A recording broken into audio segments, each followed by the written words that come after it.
आपने जो आस्था का केंद्र है उनके प्रीमिसेस के अंदर रखिए ना भाई। सुबह 4 बजे से क्यों ये सब कर रहा है? আমরা আজান শুনতে তো ইন্টারেস্টেড নই, আমরা একদম ইন্টারেস্টেড নেই তোদের ওই বেসুরা মানে গলা কাঁপানো আজান শুনতে।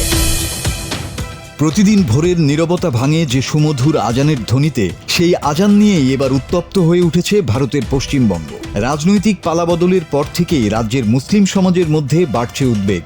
আর এবার শব্দ দূষণের অজুহাতে মসজিদের মাইক ও আজানের উপর নিয়ন্ত্রণ আরোপের সিদ্ধান্ত ঘিরে তৈরি হয়েছে নতুন বিতর্ক। ঘটনার কেন্দ্র আসানসোল। রাজ্য সরকারের নতুন নির্দেশনা অনুযায়ী ধর্মীয় স্থানগুলোতে লাউড স্পিকারের ব্যবহার নিয়ন্ত্রণে নামছে প্রশাসন। সেই নির্দেশ কার্যকর করতে পুলিশ পৌঁছে যায় রেলপার এলাকার জাহাঙ্গীরি মহল্লা ও নুরানি মসজিদ এলাকায়। প্রশাসনের দাবি, শব্দ দূষণ কমাতেই এই পদক্ষেপ। अब कोई भी धर्म का हो सकता है, कोई भी जाति का हो सकता है, लेकिन भारत के जो नियम है, भारतीय न्याय संहिता का जो नियम है वो मानना पड़ेगा। हमारे माननीय मुख्यमंत्री जी बोल दिए हैं कहीं पर भी लाउड स्पीकर आवाज के जो इतना अलाउड है उससे ज्यादा नहीं बजेगा।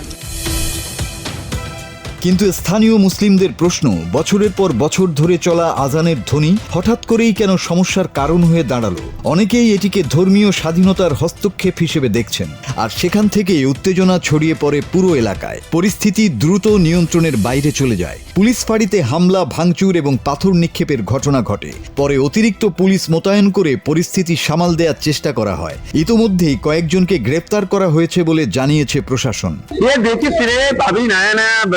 बंगाल में आए, कुछ तो कर रहा है, इसको हम प्रेशर में रख रहे हैं, उसको प्रेशर में रख रहे हैं, ये इसका ये है, इसमें कुछ लेना देना नहीं। मैं अगर अपने गांव की बात बताऊं, मेरे गांव से 4 किलोमीटर पे एक मंदिर है।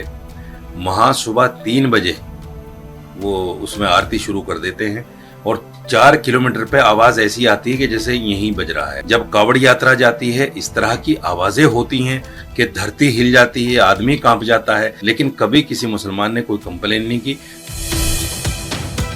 এদিকে মুখ্যমন্ত্রী শুভেন্দু অধিকারী হুঁশিয়ারি দিয়ে বলেছেন, সরকারি সম্পত্তি নষ্টকারীদের ব্যক্তিগত সম্পত্তি থেকেই ক্ষতিপূরণ আদায় করা হবে। একদিকে প্রশাসনের কঠোর অবস্থান, অন্যদিকে ধর্মীয় আবেগ।